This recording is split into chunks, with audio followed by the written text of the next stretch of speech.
এরা আমি মুহাম্মদের চিনে না, যদি চিনতো ওরা আমার সাথে খারাপ আচরণ করত না। ওই তায়েফওয়ালারা জানে না আমি মুহাম্মদ ইয়েতীম, আমার বাবা নাই, আমার মা নাই, আমি বড় অসহায়। এই চেনা চিনতো না, যদি চিনতো আমার গায়ে পাথর মেরে রক্ত ঝরাইতো না। ও নবীর আশিকের দল, ওই জাহান্নামের আযাব এক সেকেন্ডের জন্য সহ্য করতে পারবা না। আমার নবীরে মাছে চিনলো, গাছে চিনলো, গর্তের পিপিলিকায় চিনলো। হঠাৎ এক আশিক নবীর পাগল খেজুরের বাগানে পানি দেয়, খবর আসছে দুনিয়াতে নবী নাই। আশিক পানি দেওয়া বন্ধ করে আসমানের দিকে তাকাইয়া বলে, আসমানের মালিক, তুমি আমার চোখ দুইটা অন্ধ বানাইয়া দাও, কারণ আমার চোখ দুইটা রিজার্ভ করে রেখেছিলাম আমি মায়ার নবীরে দেখবো, দেখে দেখে কলিজাটা ঠান্ডা করো। এরে নবীর আশিকের দল, ও যুবক, কয়দিন দুনিয়ায় বাহাদুরি করবি? এই ময়দানে কত আল্লাহর বান্দা আছে, অনেকের মা নাই, অনেকের বাবা নাই। ওই অন্ধকার কবর থেকে ডেকে দোয়া চায়, ও আল্লাহর বান্দা তুমি আজকে আনন্দ করতেছো, মরণ যদি হয়ে যায় চিন্তা করে দেখছো নি আজকে আমি বক্তা, তুমি শ্রোতা, তুমি ডাক্তার, আমি রোগী। কিন্তু যেদিন চক্ষু দুইটা বন্ধ হয়ে যাবে, আমার আপনজনেরা আমার গেঞ্জিটা বেলেট দিয়ে কেটে কেটে রেখে দিবে, তিনটা সাদা কাপড়ের প্যাকেট বানায়া ওই বাঁশবাগান কবরের দিকে সবাই নিয়ে যাও। আজ আমার ডানে বামে সামনে পেছনে ভক্ত বৃন্দের অভাব নাই, কিন্তু মরণের পরে যারা যাব ওই মাটির গর্ভে পাড়াইয়া পাড়াইয়া মাটি দিয়া যখন সবাই চলে যাবে, তখন আমার ডানে মাটি বামে মাটি, কই আমার বন্ধু, কই আমার ভক্ত, কেউ আমার কবরে নাই। ওই কবরে এখন অন্ধকার, সাথী নাই, বাতি নাই। ওই কবরে এখন আমি একা, ওই কবরে এখন আমাকে দুইজন ফেরেশতা প্রশ্ন করার জন্য, রবের পরিচয় দাও, ধর্মের পরিচয় দাও, রাহমাতুল লিল আলামিনের পরিচয় দাও। মদিনার নবী বলেন, দুনিয়াতে যদি নবীরে চিনতে না পারো, সুন্নাত না মানো, ইসলাম না মানো, আল্লাহর মহব্বতে নামাজ না পড়ো, ওই কবরে যখন জবাব দিতে পারবা না, আমার আল্লাহ আওয়াজ দিয়ে বলবে, ও কবরের ফেরেশতা, কবরের জাহান্নামের বিছানাটা দাও, কবরের সাথে জাহান্নামের সাথে রাস্তা খুলে দাও। আল্লাহ বলবে, রে কবরের মাটি,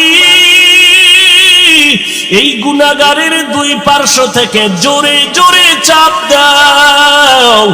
এত জোরে চাপ দিবে কবরে পাজরের হাড্ডিগুলো চুরমার হয়ে যাবে। ও আল্লাহর বান্দারা, একটা মশার কামড় সহ্য করতে পারো না রে বাবা, গুনাহ নিয়ে কবরে গেলে কবরের মাটির চাপ কেমন করে সহ্য করবারে বাবা। নবী বলেন, জাহান্নামের কথা যখন মনে পড়ে কানে আসে, একটু চোখের পানি ছেড়ে মাওলার কাছে কান্না করি আর বলিও, মালিক তুমি দয়া করে আমাকে মাফ করে দাও। এ যুবকেরা, আল্লাহর কাছে মাপ চাও, চোখের পানি ছেড়ে আল্লাহকে ডাকো মনে মনে। এই ময়দানে মনে মনে ভাবো, আমার মতো গুনাহগার কেউ নাই। আল্লাহকে ডাকো আর বলো, হে মালিক, এই জমিনের মধ্যে আমার মতো গুনাহগার কেউ নাই। আজ আমাকে সবাই বক্তা বলিয়া চেয়ারের মধ্যে বসাইলো, অথচ আমার গুনার খবর জানলে কেউ আমারে বসার সুযোগ দিত না। আজকে নজর করে দেখি, গুনার কারণে আমার হাত না পাক, আমার চোখ না পাক, আমার অন্তর না পাক, আমার জিহ্বা না পাক। এই অবস্থায় যদি আজরাইল আসিয়া ধাক্কা দিয়া বসে, জাহান্নাম ছাড়া উপায় নাই। আল্লাহর দরবারে চোখের পানি ছেড়ে কান্না করো। যদি গুনার কারণে দিলটা পাথর, চোখে পানি নাই, ডানে বামে দেখো কান্নার আওয়াজ, আল্লাহকে বলো, আল্লাহ আমার কপাল কি খারাপ, আমার ডানে কান্নার আওয়াজ আসে, বাম দিক থেকে কান্নার আওয়াজ আসে, সামন দিক থেকে কান্নার আওয়াজ, আমার কপাল বুঝি বড় খারাপ, আমার কেন চোখে পানি আসবে না? দুনিয়ার ঘরে আগুন লাগলে পানি ছাড়া যেমন ঠান্ডা করা যায় না, আল্লাহর নবী বলেন গুনাহগারেরা চোখের পানি ছাড়া কবরের জাহান্নামের আগুন ঠান্ডা করা যাবে না। চোখের পানি ছাড়ো, কান্না যদি না আসে, নবী বলে কান্নার বাহানা করো, তাতেও তোমার সওয়াব হবে। আল্লাহর কাছে বলো, আল্লাহ কান্নাওয়ালা চক্ষু, তার চোখের পানি যদি না থাকে এই চোখ দিয়া কোনো লাভ নাই, যেই জবানে মাওলার জিকির যদি না থাকে ওই জবান দিয়া লাভ নাই, অন্তরে যদি পরকালের ফিকির না থাকে সে অন্তর দিয়া লাভ নাই। জীবনে বহু অন্যায় করেছি, নবীর সুন্নত গুলো জবাই করেছি। ও বাবা, স্কুলে পড়ো, কলেজে পড়ো, চাকরি করো, ব্যবসা করো, তোমার আমার মতো কত যুবক বান্দা গাড়ি চালায়, ড্রাইভারি করে, স্কুলে পড়ে, কলেজে পড়ে, নামাজ ছাড়ে না, র্যাব, আর্মি, পুলিশ, বিডিআর এর চাকরি করে, নামাজ ছাড়ে না, ব্যবসায়ী কোটিপতি হালাল ভাবে চলে, নামাজ বাদ দেয় না। বলো বাবা তুমি কেন পারবা না? আল্লাহর কাছে তওবা করো আর বলো, হে মালিক, আজ আমি বড় অসহায়, আজ আমার চোখে পানি নাই, গুনার কারণে দিলটা পাথর হয়ে গেল, এই ময়দান থেকে গুনাহ অবস্থায় ফিরতে চাই না। ও আল্লাহ তুমি আমাদের মাফ করে দাও। এই রবিউল আউয়াল আমার নবীর আদর্শ পালনের মাস। ও আল্লাহ কুদরতের নজর দিয়ে দেখো, এই ময়দানে কত আলেম, কত মুরব্বী, কত হাজী সাহেব, কত ব্যবসায়ী, চাকরিজীবী যুবকেরা। ও আল্লাহ আমরা তওবা নিয়ত করেছি, মেহেরবানি করে আমাদের সবার তওবাওয়ালা জিন্দেগি দান করেন। জীবনে নামাজ ছাড়বো না, বেপরদায় চলবো না, দাড়ি কাটবো না, নবীরে কষ্ট দিব না, মা বাবারে কষ্ট দিব না, ওলামায়ে কেরামের বিরুদ্ধে যাব না, দেশ ও জাতির বিরোধিতা করব না। ও আল্লাহ আমাদের সবাইকে মাফ করে দেন। তওবার উপরে জীবন ভর যেন নবীর তরিকা নিয়ে চলতে পারি, তৌফিক দান করেন, আমিন। আলহামদুলিল্লাহি রাব্বিল আলামিন, ওয়াসসালাতু ওয়াসসালামু আলা সাইয়্যিদিল আম্বিয়াই ওয়াল মুরসালিন ওয়া আলা আলিহি ওয়া আসহাবিহি আজমাইন। ইয়া আরহামার রাহিমিন, ইয়া আরহামার রাহিমিন, ইয়া আরহামার রাহিমিন। রব্বিরহামহুমা কামা রব্বায়ানি সগীরা। बता हमको तेरे राह की तरफ है, तेरे राह पर चला हमको खुदाया। बे लक़द कान लकुम फी रसूलिल्लाहि उस्वतुन हासाना। আল্লাহ বলেন, হে দুনিয়ার মুমিনের দল, তোমাদের জন্য রসুলের মধ্যে রয়েছে উত্তম আদর্শ, গ্রহণ করে নাও। নবী বলেন, আমি বিদায় বানা দুটো জিনিস রেখে বিদায় নিয়ে গেলাম, এবং আমি নিশ্চয়তা দিয়ে গেলাম, যারা এই দুইটা জিনিস আঁকড়ায় ধরবা কোনদিন তোমার ঈমান ধ্বংস হবে না, লাইনচ্যুত হবে না, গোমরা হবে না। ওই দুই জিনিসের একটার নাম কোরআন, দ্বিতীয়টার নাম হলো সুন্নাত। এবার বলেন তো, নবী কি নিয়ে আসছেন দুনিয়াতে? গেছে 1 মিনিটে ভুলে গেছেন? কি উত্তম আদর্শ নিয়ে নবী আসলেন। কয়টা জিনিস রেখে নবী বিদায় নিয়ে গেলেন? 1, জোরে বলে 2, কি? নবী কোরআন এবং সুন্নাত বলেছেন, হাদিস বলেন নাই। আমরা কোরআন হাদিস কেন বলবো? নবী বলেন কোরআন আর সুন্নাত। নবী যদি হাদিস না বলে আমরা কেন বলবো কোরআন হাদিস? নবী বলেন কোরআন হাদিস না, আমি রেখে গেলাম 2 জিনিস, নিশ্চয় তার সাথে রেখে গেলাম, ধরে রাখ, কোরআন এবং আমি নবীর সুন্নাত। আল্লাহর কসম করে বলি, বর্তমান দুনিয়াতে তাকায় দেখেন, কোরআন সুন্নত যত পার্সেন্ট যার কাছে আছে, ওই বান্দা তত পার্সেন্ট শান্তি আর সম্মানে আছে। আর যার কাছে কোরআন এবং নবীর সুন্নত যত পার্সেন্ট নাই, তত পার্সেন্ট ওই বান্দা বান্দি শান্তিতেও নাই, সম্মানেও নাই। ইহুদি বেঈমান সমস্ত বিধর্মীরা চায় কোরআনের আওয়াজ বন্ধ হয়ে যাক, মাদ্রাসা বন্ধ হয়ে যাক, কোরআনের ওয়াজ বন্ধ হয়ে যাক, আলেমদের জবানে তালা লাগায় দাও। যদি তালা লাগানোর চিন্তা না করত, তাহলে আলেমদের নামে বসে বসে কখনো লিস্টি করত না। সমস্ত বেঈমানেরা চায় কোরআনের আওয়াজ বন্ধ হয়ে যাক। এত বড় দুশ্মন, চতুর্মুখী দুশ্মনের মাঝে ইংরেজের দালাল ব্রিটিশেরা ওই ভারতবর্ষ 200 বছরের উপরে শোষণ করেছিল। সমস্ত কোরআনের মাদ্রাসায় তালা লাগায় দিল। শত শত শত শত আলেমকে জিন্দা জবাই করে লাশটা গাছে ঝুলাইয়া দিল। ভারত বিশাল একটা রাষ্ট্র, মাদ্রাসা নাই, আলেম নাই, কোরআনের আওয়াজ দেওয়ার কেউ নাই। এই ব্রিটিশটা মনে করেছিল কোরআন বন্ধ হয়ে গেল। আল্লাহ কয়, আমার সাথে পাল্লা দিয়া নমরুদ আগাতে পারে নাই, ফেরাউন আগাইতে পারে নাই। যারা আমি আল্লাহর সাথে পাল্লা দিয়েছে তারা সমূলেই ধ্বংস হয়ে গেছে। আল্লাহ বলেন, আমি হেফাজতের জিম্মাদারি নিয়েছি, কোরআন আমি হেফাজত করব। কোরআন হেফাজতের মানি শুধু কোরআনের কাগজটা হেফাজত না, এই কোরআন যার সিনায় থাকবে আমি আল্লাহ তারে হেফাজত করব। এই কোরআন যেই ঘরের মধ্যে থাকবে সেই ঘর হেফাজত করব। এই কোরআনটা যেই নারীর মধ্যে থাকবে নারীটারে হেফাজত করব। শুধু দুনিয়ার জমিনে না, এই কোরআনের সিনা নিয়ে যারা কবরের মধ্যে যাবে, আল্লাহ জানায় দেয়, কবরের মাটি আমার কোরআনওয়ালাকে কখনো ধ্বংস করবি না। এই কালামে জিন্দা কুরআনে হাকিম, হিকমতে উলা ইয়াজালসতু কদিম বখা কুরআ কালামুল্লাহ বশনো কদিমাস্তি কদিমাস্তি নইনো।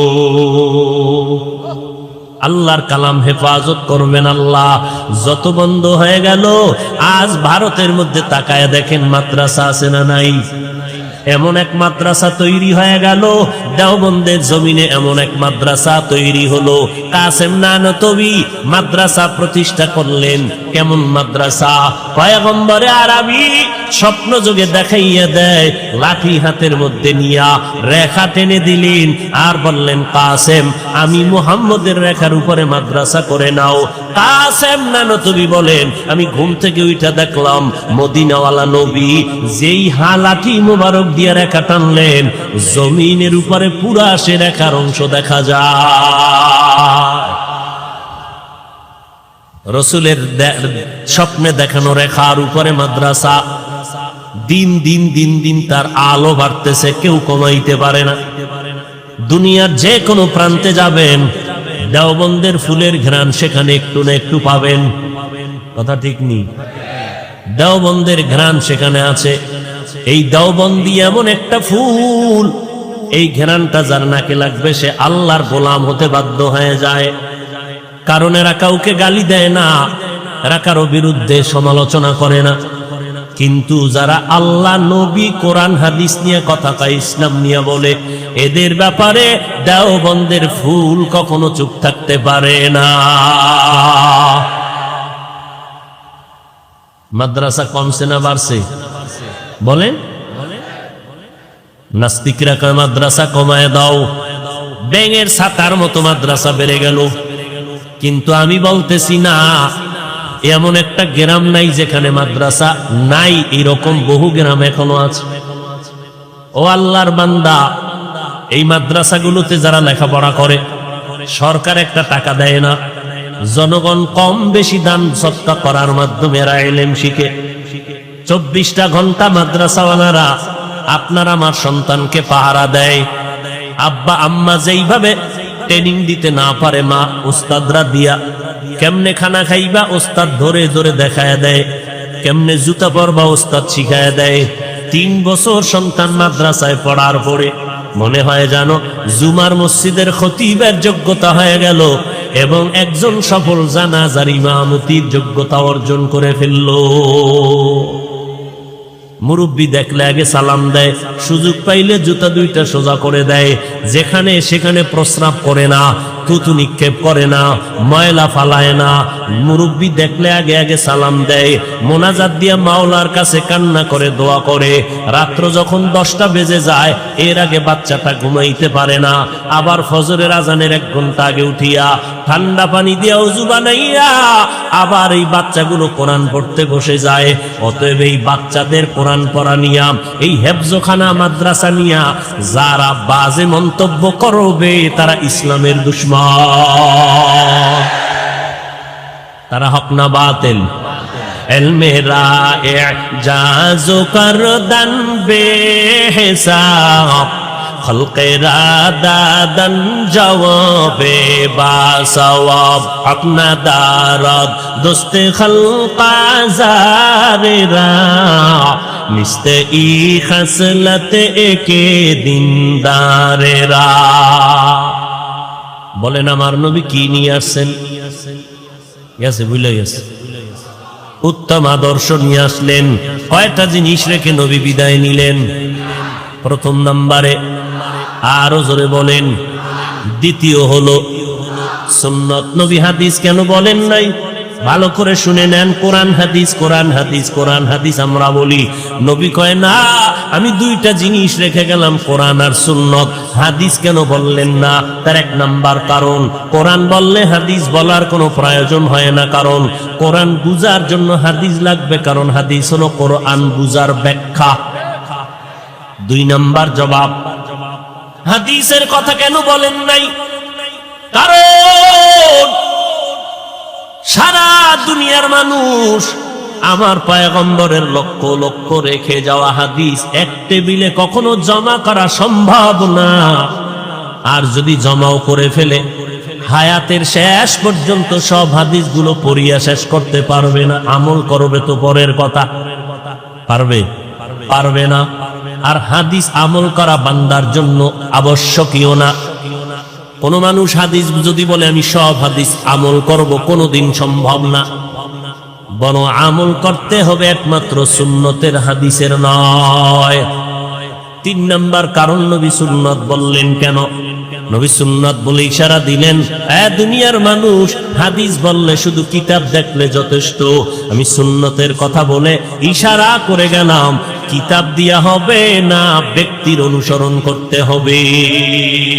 সাহাবায়ে কেরামের মতো বড় আলেম, বড় মুফতি সাহেব, বড় মুহাদ্দিস, বড় তাকওয়াওয়ালা, বড় ইলমওয়ালা, বড় আমলওয়ালা জমিনে কোনোদিন আসবেও না, এখনো নাই।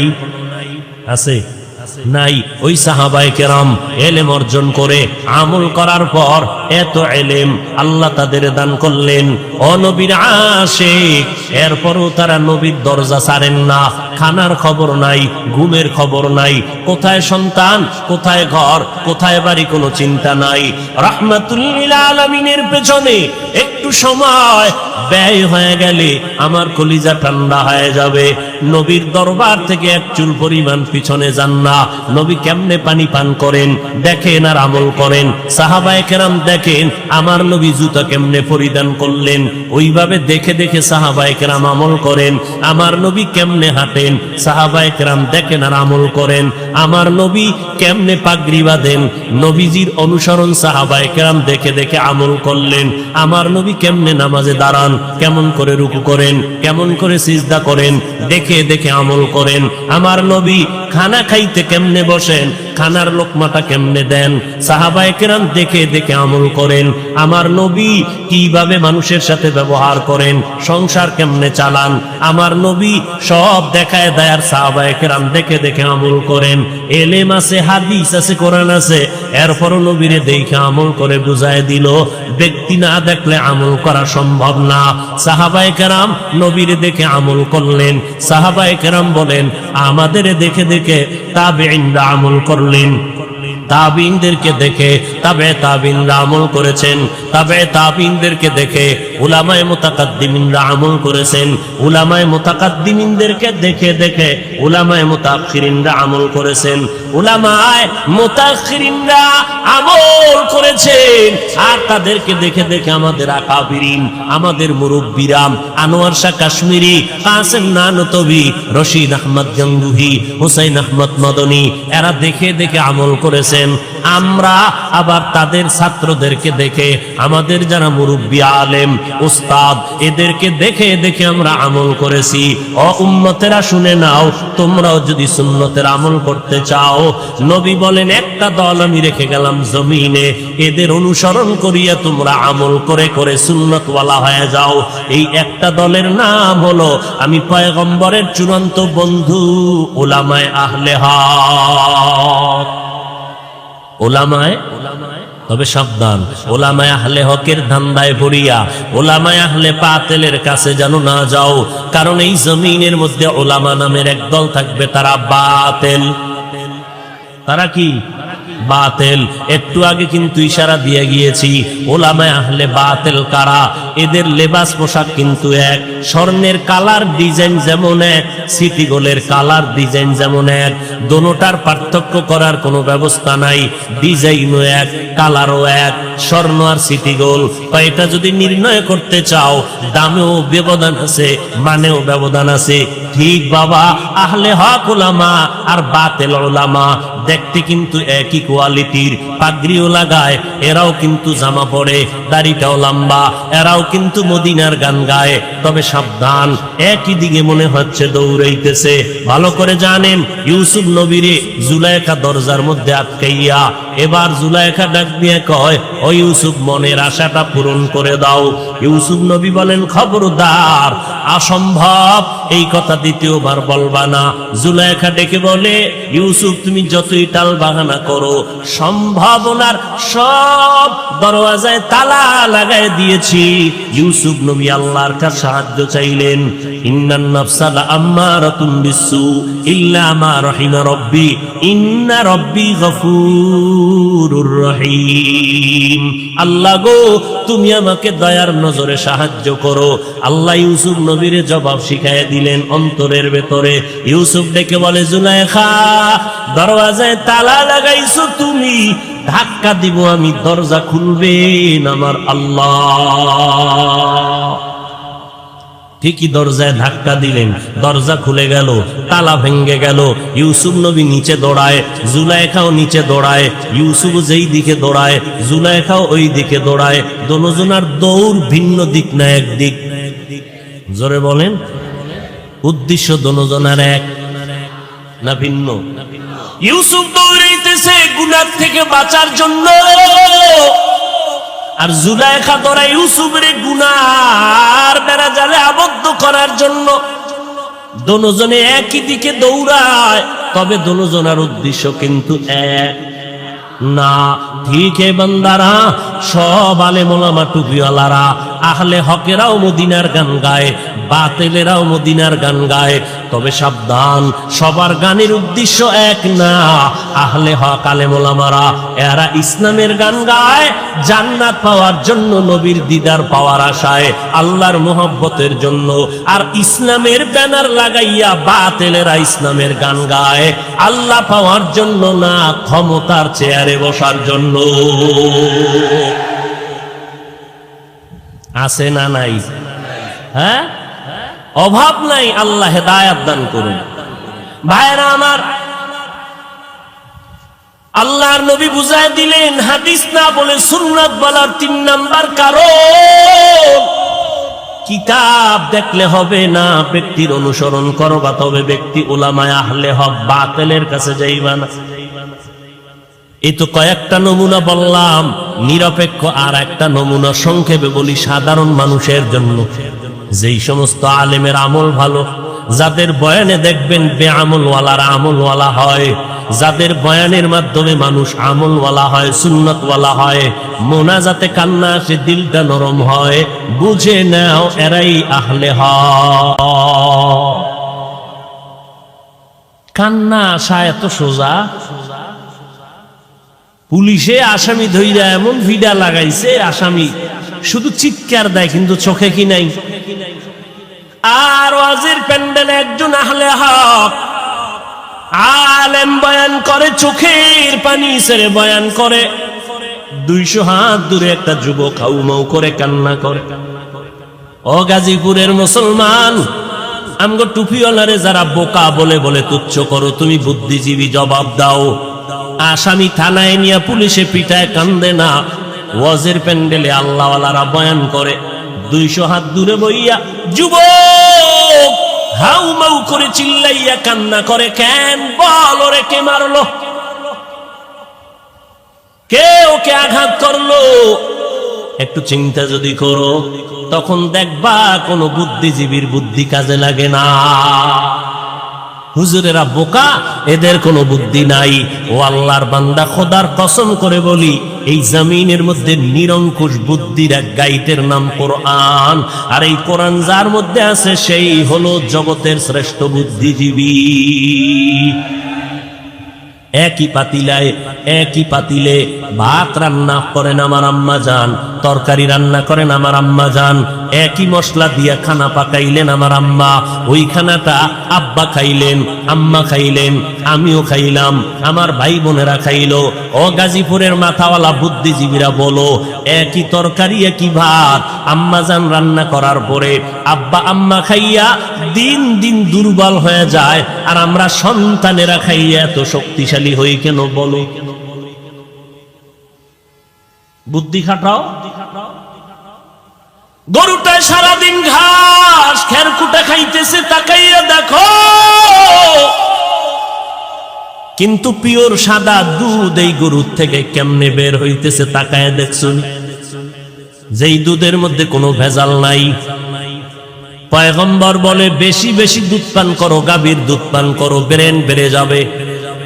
দুধের মধ্যে 10টা উপকার আছে, পান করলে গাভীর দুধ পান করো।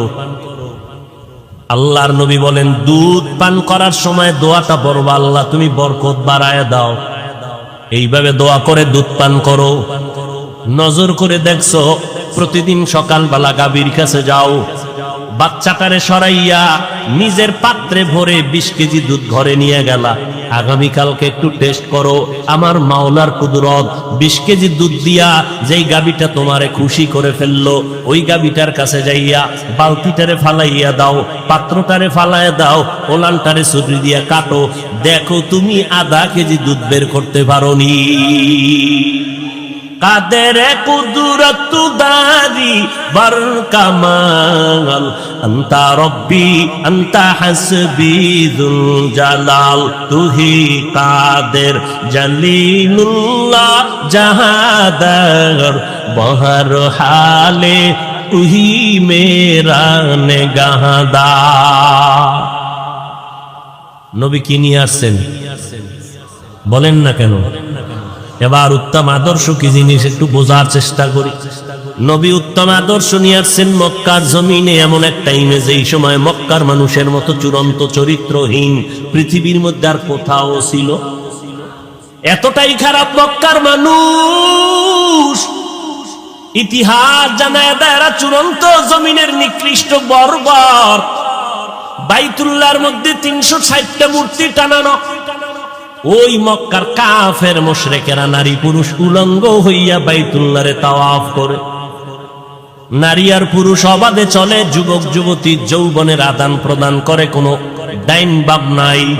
শুধু তাই না, আরবের জমিনের মধ্যে নারীদেরকে তুচ্ছ মনে করে, নারীদেরকে অভিশাপ মনে করে, বিধবা নারীর কোনো দাম নাই। কন্যা সন্তান যদি আসিয়া যায়, মা ঘুমাইতে পারে না, পেরেশান, টেনশন, সমাজে মুখটা কেমনে দেখাবো, বাবাও পেরেশান হয়ে যায়। আরবের জমিনে কন্যা সন্তান কেউ পছন্দ করে না, মুখটা কেমনে দেখাই। অনেক বাবা লজ্জায় পড়িয়া নিজের জ্যান্ত মাইয়াটা, কন্যাটারে মাটির মধ্যে দাফন করে ফেলতো জিন্দা। এরে নবীর উম্মত, এমন এক সময় আমার নবী উত্তম আদর্শ নিয়া মক্কার চূড়ান্ত খারাপ মানুষের জমিনে আবির্ভূত হলেন। এক এক করে মানুষ যখন আমার নবীর সুন্দর আদর্শ গ্রহণ করতে শুরু করলো, নবী বলেন ওই মক্কার মানুষ এতটা দামি হয়ে গেছে, আল্লাহ জানায় দেয় নবী আপনার আদর্শের ছোঁয়া লাগার কারণে এদেরকে আমি এত সম্মান দান করলাম, এরা দুনিয়াতে থাকতেই আমি অমুক অমুক সাহাবারে জানায় দেন, আমি আল্লাহ এদেরকে জান্নাতের সার্টিফিকেট দিয়ে দিলাম। আতিনা ফি দারে দুনিয়া না হাসান, আতিনা ফি দারে উকবা না হাসান, ইয়া গিয়াসাল মুস্তাগীসিন দিনা লফতিখারা বিল উলুমে ওয়াল গিনা, হর গরিদে নেকো তু তৈয়ার হ্যায়, जो न मांगे उससे तू बेजार है। আমার নবীর আদর্শ এত সুন্দর, আল্লাহর কসম এই জমিনের মধ্যে যত মানুষ আদর্শের স্লোগান দিল, আমরা অমুকের আদর্শের সৈনিক, অমুকের আদর্শের সৈনিক, আব্রাহাম লিঙ্কনের আদর্শ, মাও সেতুনের আদর্শ, লেনিনের আদর্শ, কালমার্সের আদর্শ, পেলেটের আদর্শ, সারা দুনিয়ার মানুষের আদর্শগুলো নাপাক। খোদার কসম একমাত্র মদিনাওয়ালা নবীর আদর্শই হলো পাক। ১,৫০০ বছর পরে নবীর আদর্শটা গ্রহণ করার দ্বারা এত দুশ্মনের মাঝে সমস্ত বেঈমানেরা কোরআনের দুশ্মন, আলেমের দুশ্মন, ওই আওয়াজের দুশ্মন, এর সাথে আবার একদল মুনাফিকেরা তাল মিলাইতেছে, কি মিলায় না? ইসলামের ব্যানারওয়ালারা তাল মিলায় কয় তাবলিগে যাওয়ার দরকার নাই, তাবলিগে গিয়া কোনো লাভ নাই, চরমনাই, উজানি, বাহাদুরপুর, নানুপুর কোনো পীরের দরবারে গিয়া লাভ নাই, কওমি মাদ্রাসায় পড়ে লাভ নাই, দেওবন্দীদের কাছে গেলে লাভ নাই, হাটহাজারি গেলে কোনো লাভ নাই। এই কথা বলে বলে বলে বলে বেড়ায়, শুধু বলেই না, সারাটা মাস সারাটা বছর ফেসবুকটাকে গরম রাখে কওমিদের বিরুদ্ধে, দেওবন্দীদের বিরুদ্ধে, খাঁটি আল্লাহওয়ালাদের বিরুদ্ধে। আমি 1 মিনিটের জন্য মেনে নিয়ে সব জায়গায় প্রশ্ন করি, ও ভাইজানেরা আপনারা যারা নিষেধ করলেন চরমনাই গিয়া লাভ নাই, তাবলিগে গিয়া লাভ নাই, দেওবন্দে গিয়া লাভ নাই, হাটহাজারি গিয়া লাভ নাই, চরমনাই, উজানি, নানুপুর, বাহাদুরপুর খাঁটি আল্লাহ আল্লাহর দরবারে গিয়া লাভ নাই, আপনার কথা 1 মিনিটের জন্য মেনে নিয়ে আমি সিদ্ধান্ত নিলাম জীবনে চরমনাই যাব না, উজানি যাব না, দেওবন্দে যাব না, কওমি মাদ্রাসায় যাব না, হাটহাজারি যাব না, জীবনে তাবলিগেও যাব না। আলাদা আমার একটা ঠিকানা দাও, যেই ঠিকানায় গেলে দাড়িবিহীনওয়ালা দাড়িওয়ালা হবে, একটা আলাদা ঠিকানা দাও। এদের ঠিকানা বাদ দিয়ে নতুন ঠিকানা দাও, যেখানে গেলে সুদখোরেরা সুদ ছেড়ে দিবে, যেই জায়গায় গেলে মদিনার উম্মতেরা সুন্নতওয়ালা হয়ে যাবে, দিলটা নরম হবে, কান্নাওয়ালা পরিবেশটা তৈরি হবে, এমন একটা ঠিকানা দাও। ওই ঠিকানায় যাব, আমার আল্লাহর সাথে মোলাকাতের সবক নিব, মদিনাওয়ালার সুন্নতের সবক নিব। ঠিকানাও দিবা না, অন্য জায়গায় যাইতেও দিবা না, তাহলে আমি বুঝে নিব তোমরা বিধর্মীদের পা চাটা পাক্কা দালাল।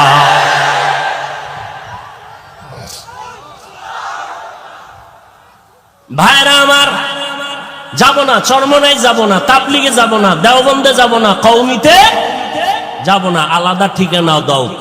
কোন জায়গায় গেলে মানুষগুলো নামাজি হবে, রোজাদার হবে, কান্নাওয়ালা হবে, পাগড়িওয়ালা হবে, সুন্নাতওয়ালা হবে। আমার কথায় কোনো ভেজাল আছে? হ্যাঁ, এরপর বলবে হিংসা করি না। বাতিলের বিরুদ্ধে কথা বলা হিংসা না ঈমান? জোরে বলেন।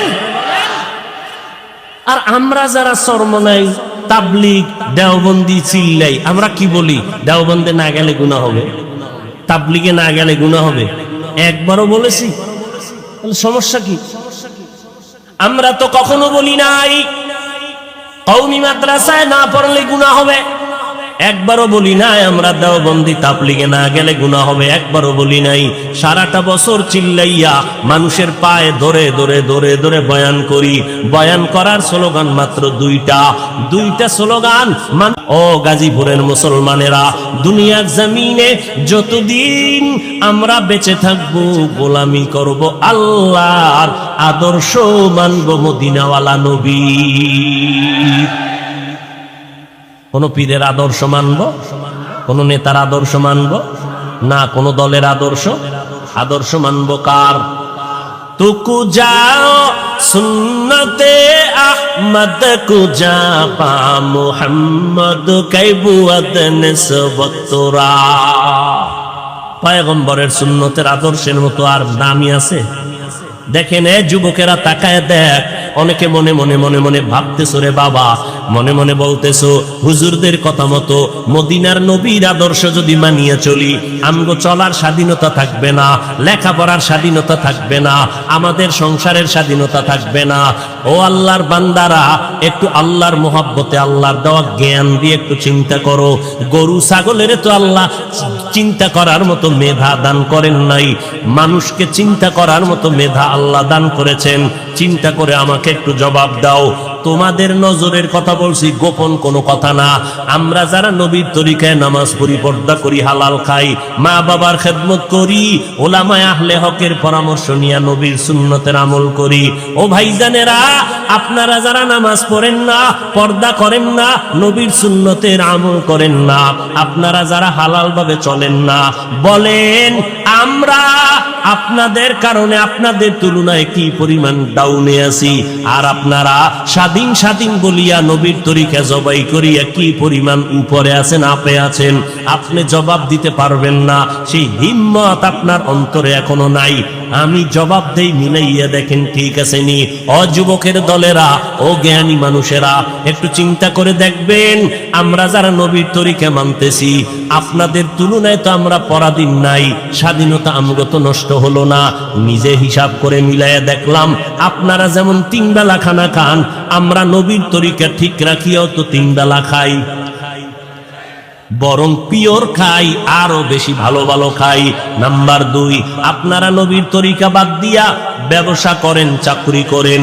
আলহামদুলিল্লাহ, আমরা নবীর তরিকা ঠিক রাখিও তো ব্যবসা করনেওয়ালা, নবীর তরিকার মধ্যে চাকরি করনেওয়ালা আছে না নাই?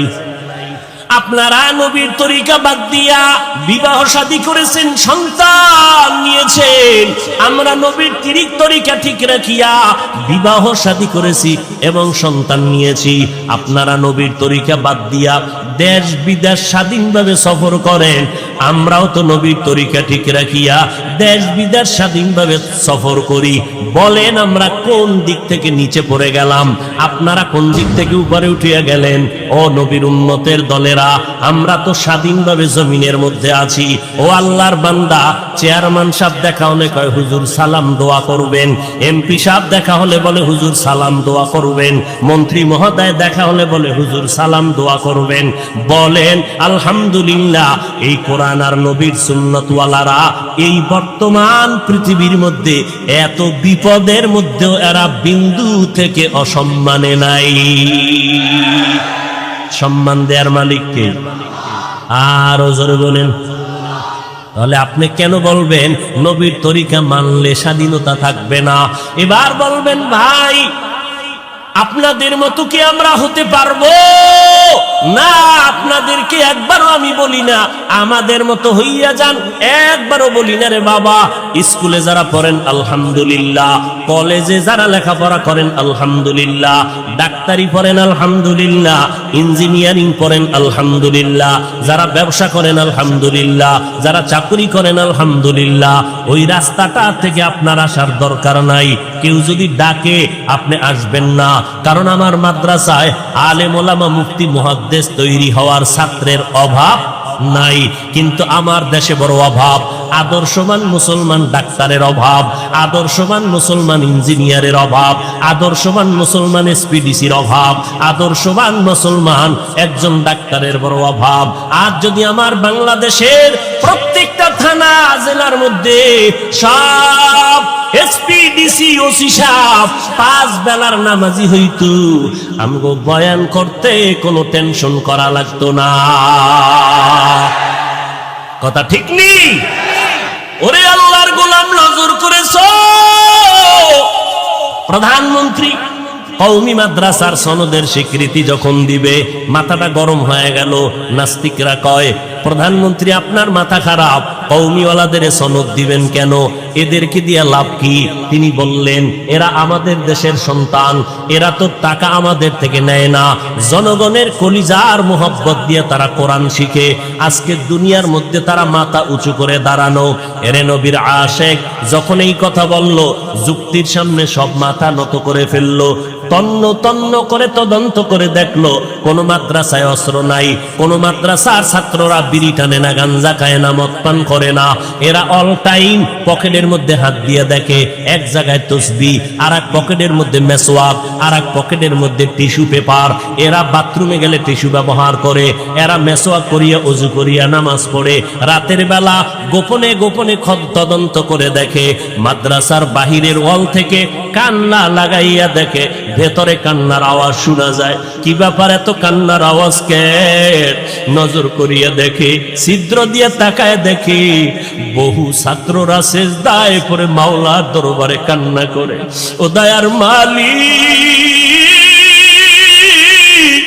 তুমি আমাকে ইলমের দরজা থেকে মাহরুম করিও না রে মালিক। টাকার জন্য মাদ্রাসায় আসি নাই, ক্ষমতার চেয়ার চাই না, টাকা চাই না, বাড়ি চাই না। মা বাবা বড় কষ্ট করে মাদ্রাসায় পাঠাইছে, কত বাবাই রিক্সা চালাইয়া বেতন দেয়, মশারি কিনার টাকা নাই রে মালিক। ঈদের দিন কত বাবারা সন্তানের নতুন নতুন জামা কাপড় দেয়, সন্তান ঈদের বাজার করে, ঈদের আনন্দ করে। ওই যুবকেরা কান্দেও, মালিক আমার ঈদের সময় একটা ভালো জামা দেওয়ার কোনো আব্বা নাই, আমাকে আনন্দ দেওয়ার মতো কোনো মা নাই, আমার কষ্ট করে জীবন চালাই।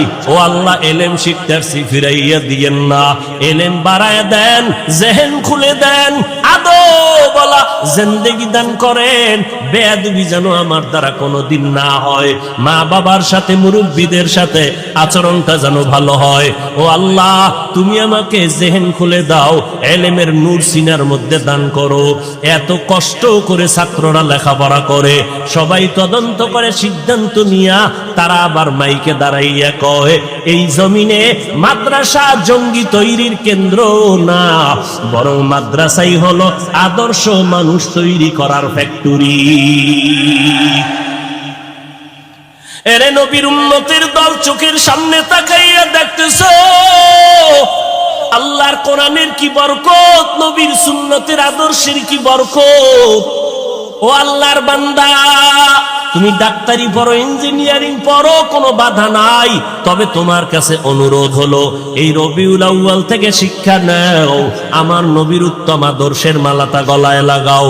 আমার নবীর উত্তম আদর্শ, শিশু বেলা তাকাইলে দেখবা নবীর শিশুকালটা কেমন আদর্শের, কিশোর কালটা কেমন আদর্শের, শৈশবকাল আমার নবীর কেমন আদর্শের। আম্মা জান হালিমা সাদিয়া বলতেছেন, মোহাম্মদ আমেনার কোল থেকে যখন আমার কোলে আসলো, মোহাম্মদের আমি হালিমা 2 বছর দুগ্ধ পান করাইলাম।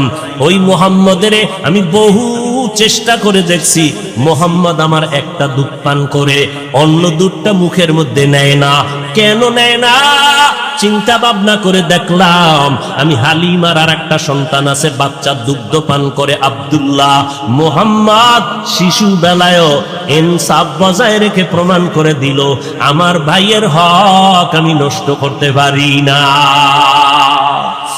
ইমামুল আউয়ালিন আল আখিরিন, বহরে সদকা রহমাতাল লিল আলামিন, সাইয়্যিদুল কাউনাইন খাতামুল মুরসালিন, আখির আমদ বুদে ফখরুল আউয়ালিন।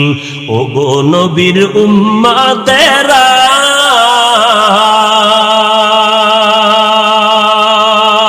হয়ে আজি দিশাহারা, কোরআন হাদিসের চলো, কোরআন হাদিসের চলো, যখন যাহা চায় মনে। নবী বিনে কে তরাবে পুলসিরাত মিজানে, নবী বিনে কে তরাবে পুলসিরাত মিজানে। চলো চলো চলো মুমিন, চলো নবীর সন্ধানে, নবী বিনে কে তরাবে পুলসিরাত মিজানে, নবী বিনে কে তরাবে পুলসিরাত মিজানে। এরে নবীর আশিক উম্মতের দল, মায়ার নবী ইনসাফ কায়েম করলেন। নবীজির এত সুন্দর আদর্শ, আমার নবী রাস্তা দিয়ে হাঁটতেছেন, এই নবীর আদর্শ গ্রহণ করলেন আবু বকর। নবী বলেন হযরতে আলী, 10 বছর বয়সে আমি মুহাম্মদের হাতে কালেমা পড়ে মুসলমান হয়ে গেলেন। কয় বছর? 10 বছরের সন্তান আমি মুহাম্মদের হাতে কালেমা পড়ে মুসলমান হয়ে গেল। আমি মুহাম্মদের উত্তম আদর্শ দিয়া মক্কার বর্বর জাহেল মানুষদের সমস্ত জাহালাতকে দূর করে দিলাম। মক্কার মানুষ কন্যাদেরকে পছন্দ করে না, বিধবা নারীদেরকে তুচ্ছ করে তিরস্কার করে পাঠায় দেয়। আমি মুহাম্মদ আরবের মধ্যে নারীর সম্মানকে উঁচু করে দেখায় দিলাম। বিধবা নারী খাদিজা রাদিয়াল্লাহু আনহা, 2 জন স্বামী বিদায়ের পর আমি মুহাম্মদ আমার 25 বছর বয়সে 40 বছরের নারী খাদিজারে বিবাহ করে দেখায় দিলাম। এ আরবের জাহেলের দল, নারীদের সম্মান কম না, আল্লাহ নারীদের সম্মান অনেক উঁচু করেছে। এই কথা যারা বুঝে না, এরা স্লোগান দেয় নারীর সমান অধিকার চাই, আবার তারা নারীর উপরে জুলুম করে যৌতুকের এই চাপা রোলার দিয়া, আছে না নাই? আবার বলে ইসলাম নারীর অধিকার দেয় নাই। সারা দুনিয়ার কোন ধর্ম নারীর অধিকার বাড়াইতে পারে না, একমাত্র ইসলাম নারীর সম্মান বজায় রেখেছে। নবী বলেন, এই দুনিয়ার আরবের মানুষেরা তোমরা কন্যা সন্তানকে হত্যা করো, অথচ আমি মুহাম্মদ এসে তোমাদের আকীদা নষ্ট করে দিলাম। নারীদের এত সম্মান কেন জানো? এই নারীরা আমি মুহাম্মদের নিয়া কত গর্বে ধারণ করছে আমার মা।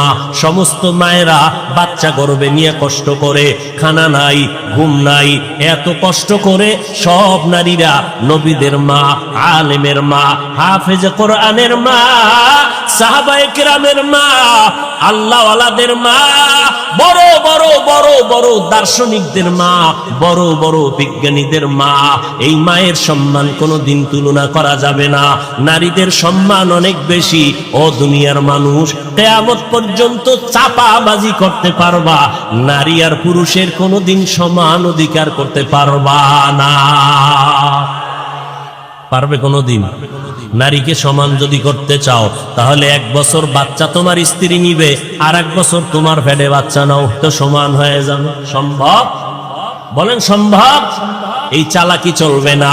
আল্লাহ তাআলা নারীর সম্মান বাড়ায় দিলেন। মদিনার নবী বলেন, এই দুনিয়ার মানুষ, একটা কন্যা সন্তান যদি পাও, শুকর আদায় করিও, তুমি একটা জান্নাতের মালিক হয়ে গেছো। 2টা কন্যা যদি পাও, অন্তরে খুশি হইও, তুমি 2টা জান্নাতের মালিক। 3টা কন্যা সন্তান যদি পাও, তুমি মনে করবা 3টা কন্যা সন্তান পেলা না জানো 3টা জান্নাতের মালিক হয়ে গেল। আমি মুহাম্মদ বিধবা নারী খাদিজারে বিয়ে করার পরে আমার জমিনের মধ্যে যত সন্তান খাদিজার গর্ভ থেকেই পাইলাম। মাত্র একটা ছেলে মারিয়া কিপ্তিয়ার গর্ভ থেকে আসছে। আমার 3-4টা ছেলে সব দুনিয়াতে অল্প বয়সে চলে গেল। আমি মুহাম্মদ 4টা কন্যার বাবা, সব খাদিজার গর্ভ থেকে আসছে। যায়েনাব আমার মেয়ে, উম্মে কুলসুম আমার মেয়ে, রুকাইয়া আমার মেয়ে, আমার কলিজার মেয়ে ছোট মেয়ে ফাতেমা রাদিয়াল্লাহু তাআলা আনহা। ওই ফাতেমা আমার কলিজার টুকরা, জান্নাতের নারীদের সরদারিনী হবে। ও দুনিয়ার মানুষ, আমি নবী 4 কন্যা আমার কোনো ছেলে নাই। কন্যাদের সম্মান আল্লাহ বাড়ায় দিয়েছেন। আল্লাহর নবী বলেন, আমি 4টা কন্যার বাবা। শুধু তাই না, বর্তমান দুনিয়াতে এই জমিনে আমার নবীর আওলাদের সব বংশটা বেঁচে আছে। ফাতেমা রাদিয়াল্লাহু আনহার সন্তান হাসান হুসাইনের বংশধারার মাধ্যমে। এরে নবীর উম্মতের দল, কন্যা সন্তান তোমার জন্য রহমত। কিন্তু ওই জাহেলদের মতো কিছু জাহেল মূর্খ এখন এই জমিনে আছে। কন্যা পাইলে মনটা খারাপ করে, ছেলে পাওয়াল খুশি, যৌতুক খাবে কুকুরের পায়খানার মতো। ছেলে চায়, মেয়ে চায় না। এ আল্লাহর বান্দা, তুমি জানো না ছেলেটা আসিয়া তোমার কি লাভ হবে? যদি ক্ষতি হয় কিছু করার নাই। এই জন্য তুমি মনে করে নাও আল্লাহ তোমার কল্যাণ চায়। ছেলে দেয় নাই, মেয়ে দিছে, হতে পারে ছেলের মাধ্যমে তুমি যা পাইতা উপকার, এর থেকে বেশি হবে মাইয়ার দ্বারা উপকার। ছেলে পাইলে লাভ কি? ওই যে বাড্ডা থানায় ঢাকা, কয়েক মাস আগে বাবায় মরে গেল, অঢেল সম্পদ রেখে গেল, 2টা বড় বড় আজদাহা মার্কা ছেলে রেখে গেল। ওই 2টা ছেলে বাবার লাশটা ফালাইয়া দুজন বাবার টাকা পয়সা নিয়ে সারাদিন ঝগড়া করলো। বাবার লাশটা পড়ে রইল, দাফন করার সময় পায় নাই। ও গাজীপুরের মুসলমান, এমন কুলাঙ্গার সন্তান জন্ম দিয়ে কি লাভ? আর এমন কুলাঙ্গারের বাবা দাবি করে কি লাভ হবে বলো? এরে যুবক, আল্লাহর মোহাব্বত নিয়ে তওবা করে নাও। মদিনার নবী আমার এমন আদর্শ দিয়ে গেলেন। আজকে আমি হাফিজুর রহমান, কে জানে আমার মা, কে জানে আমার বাবা কেমন, আমার বাড়ি কই, আমার ঘর কই। আপনাদের মসজিদের ইমাম সাহেব কে জানে বাড়ি কোথায়।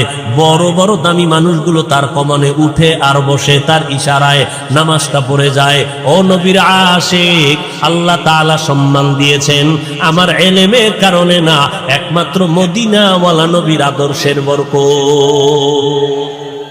এরে নবীর আশিক উম্মতের দল, কয়দিন আর দুনিয়ায় বাহাদুরি করবারে বাবা। ও যুবক, এমন কোন দিন নাই যে যুবকের লাশের খবর নাই। আপনাদের এই বিশ্ব রোড, গাজীপুর থেকে মোমিনশাহী রোডে, আপনারা তো জানেন মিডিয়ার মধ্যে কয়েকদিন আগের ঘটনা। ট্রাকের নিচে পড়ে গেল মা, গর্ভের মধ্যে বাচ্চা, সাথে তার মেয়ে আছে, কন্যা, সাথে তার স্বামীও আছে। মা মারা গেল, কন্যাটাও মারা গেল, স্বামীটাও মারা গেল, গর্ভের বাচ্চাটা বের হইয়া জমিনের মধ্যে এখনো বেঁচে আছে। কুদরত কার? কাদের কুদরত দারি বার কামাল, আন্তা রব্বি আন্তা হাসবি যুল জালাল। এই 25 বছরের যুবক, এই 27 বছরের যুবকেরা, এই 40 বছরের যুবক, মনে মনে ভাবতেছো 20 বছর বাঁচবো, গ্যারান্টি আসেনি? বল, তোদের জীবনের একজন বন্ধু, মোবাইলটা খুললে পাবি তোদের জীবনের একজন কণ্ঠশিল্পী মাইকেল জ্যাকসন, নাম শুনছো না? তোদের কলিজার বন্ধু মাইকেল একটা গান গাইতো, $1,00,000 পাইতো একটা গানে হাদিয়া। মাইকেল জ্যাকসন, ইউটিউব খুললে দেখবি তার গানের আওয়াজ। টাকার পাহাড় গড়লো যখন মাইকেলের। শুনে নে, ভালো করে শুনে নে, কথাগুলো বালিশে মাথা লাগাই একটু চিন্তা করবি। মাইকেল জ্যাকসন টাকার মালিক হইয়া অঢেল সম্পদ হয়ে গেল। মাইকেল কয়, আমি 150 বছরের আগে আর মরতে চাই না, আমি 150 বছর বেঁচে থাকবো কমপক্ষে। বেঁচে থাকার জন্য প্রস্তুতি যা দরকার তা করে নিল, চেহারাটা বাদাই করে নিল, খালি হাতে, কারো সাথে মুসাফাহা সাক্ষাৎ দেয় না, গ্লোভস করে থাকে হাতের মধ্যে, বডিতে বাদাই নিল। 20 জনের উপরে ডাক্তার মাইকেলের অল টাইম পাহারা দেয়। খাইতে গেলে শতবার একটা খানা চেকিং করা হয়, ধুলাবালু লাগায় না, জীবাণু ঢুকবে, ক্ষতি হয়ে যাবে। এই মাইকেল 150 বছরের আগে মরবে না বলিয়া সমস্ত প্রস্তুতি কমপ্লিট হয়ে গেল। অল টাইম ডাক্তারেরা পাহারা দেয়, যেখানে যায় 20-25 জন ডাক্তার তার সাথে। টাকার অভাব নাই, সম্মানের অভাব নাই। এই মাইকেল 150 বছর বাঁচবে দূরের কথা, 50-এর কোঠায় যখন মাইকেল পড়লো শুধুমাত্র 50, একদিন মাইকেল বলে আমার মাথাটা কেমন যেন হালকা ভারী হচ্ছে, একটু ব্যথা ব্যথা লাগে, একটু বিশ্রামে দাও। ডাক্তার বিরজন রেডি হয়ে গেল, স্যার আপনাকে কি ট্রিটমেন্ট করার দরকার, নিশ্চিন্তে শুয়ে থাকেন, আমরা পাহারাদার আছি। মাইকেল শুইয়া গেল, আরামে ঘুম পড়ে গেল। ডাক্তার চতুর্পার্শ্বে পাহারা দেয়, আজরাইল মাঝখানে আইসা মাইকেলের জীবনটা নিয়ে চলে গেল। ডাক্তারেরা দীর্ঘ সময় উঠে না, মাইকেল উঠে না। শরীরটার মধ্যে হাত লাগাইয়া দেখে মাইকেলের শরীর বরফের মতো ঠান্ডা, কাঠের মতো শক্ত হয়ে গেল। ডাক্তারেরা চিল্লাইয়া বলে, কখন মাইকেলের জানটা চলে গেল আমরা অনুভব করতে পারি নাই।